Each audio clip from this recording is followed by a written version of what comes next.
السلام علیکم ورحمۃ اللہ۔ رمضان المبارک کا چاند نظر آنے والا ہے، بس ایک دو دن باقی ہیں۔ سب سے پہلے تو دعا کرتے ہیں کہ اللہ رب العالمین ہم سب کو یہ ماہ مبارک نصیب فرمائے۔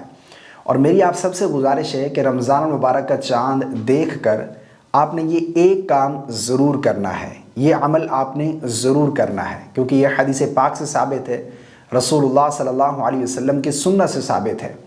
یہ عمل آپ نے ضرور کرنا ہے۔ ویسے تو یہاں پر بہت ہی افسوس کے ساتھ کہنا پڑ رہا ہے کہ آج کل ہم نے سنت کو چھوڑ دیا کہ سنت کیا ہے، اور کئی ایسے لوگ ہیں جو یہ بتاتے ہیں کہ پہلی رمضان کو یہ وظیفہ کر لو اور دوسرے کو یہ کر لو، اس طرح ہو جائے گا، فلاں ہو جائے گا۔ بہت بڑی بڑی دعوے اور بہت بڑی بڑی باتوں کے ساتھ وظائف بتائے جاتے ہیں۔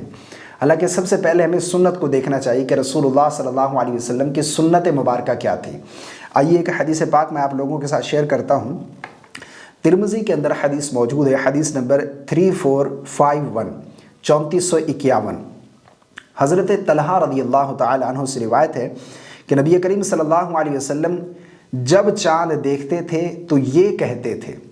وہ کون سے الفاظ ہیں یہاں پر آپ کو اسکرین پر نظر آ رہے ہوں گے، آپ اسکرین شاٹ بھی لے سکتے ہیں۔ جب رمضان کا چاند دیکھیں تو یہ دعا آپ نے ضرور پڑھنی ہے۔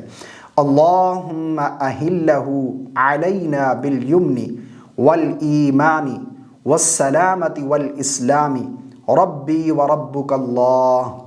اس دعا کا ترجمہ کیا ہے؟ اے اللہ مبارک کر ہمیں یہ چاند برکت اور ایمان، سلامتی اور اسلام کے ساتھ۔ اے چاند میرا اور تمہارا رب اللہ ہے۔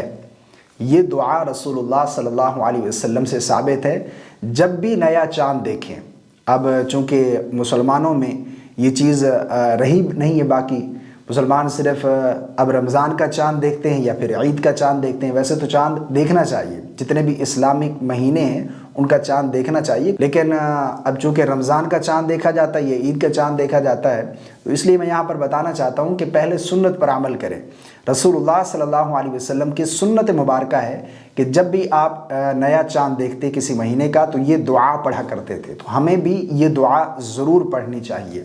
مجھے امید ہے آپ ضرور پڑھیں گے، اور اللہ سے دعا کرتے ہیں کہ اللہ رب العالمین ہم سب کو عمل کی توفیق عطا فرمائے، اور اس ماہ مبارک کی بابرکت گھڑیاں ہمیں نصیب فرمائے، اور اس میں روزہ رکھنے کی اور ڈھیروں عبادات کرنے کی اللہ رب العالمین توفیق عطا فرمائے۔ ویڈیو پسند آنے کی صورت میں لائک اور شیئر کرنا بالکل نہ بھولیے گا۔ السلام علیکم ورحمۃ اللہ۔